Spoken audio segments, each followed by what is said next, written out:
मेरे भक्त प्रेमियों, जिनकी पत्नी का नाम धुंधली है, लेकिन पति और पत्नी के विचार एक सम नहीं मिल पा रहे हैं और कहते हैं पत्नी के विचार एक जैसे नहीं मिलते तो समझ लो कि वो जिंदगी बेकार है। इसी भांति से वो ब्राह्मण जितना सीधा साधा था उतनी ही नारी को परीक्षा छुट्टी भाव की मिल गई। मेरे भगवत प्रेमियों, लेकिन फिर भी वो ब्राह्मण भगवान के भजन में विलीन रहने लगा, भगवान की ध्यान में लगने लगा। लेकिन ब्राह्मण के धुंधली के गर्भ से कोई लाला लाली को जन्म, तो आत्मदेव ने मन में प्रण किया, विचार किया कि अरे मैं तो वैसे अपनी नारी के कर्म से परेशान हूँ, चलो उसकी गालियों को तुम खा करके चैन मिल जाता है भगवान की भक्ति के, मैं जब मन लगा लेता हूँ। लेकिन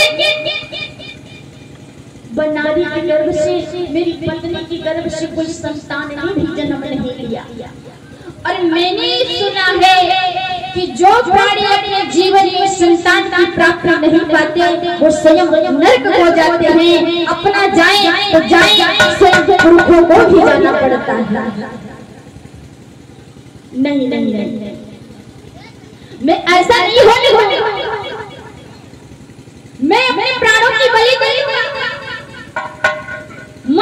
मरने का प्रण करके आत्मदेव ब्राह्मण घर को छोड़ करके वन को प्रस्थान कर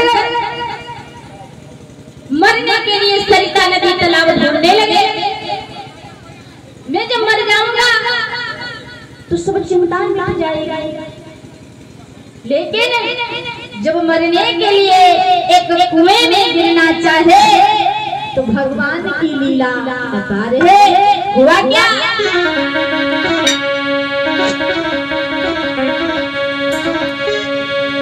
वन में सरिता ढूंढने लगा, अरे मरने का तब अभिलाषी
नारद बोले,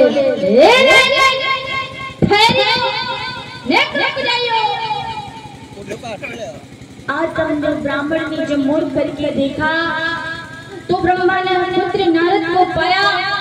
हाय ऋषिवर, मेरा प्रणाम स्वीकार करिए, आपकी शीशों में मेरा कोटि कोटि प्रणाम है। राजन, मैं देख रहा था कि आप इस कुएं में छलांग लगाना चाह रहे थे। हाँ भगवान, लेकिन क्यों? मैं अब जीना नहीं चाहता हूँ राज, मैं अपने प्राणों की बलि दे दूंगा। लेकिन काहे को राजन?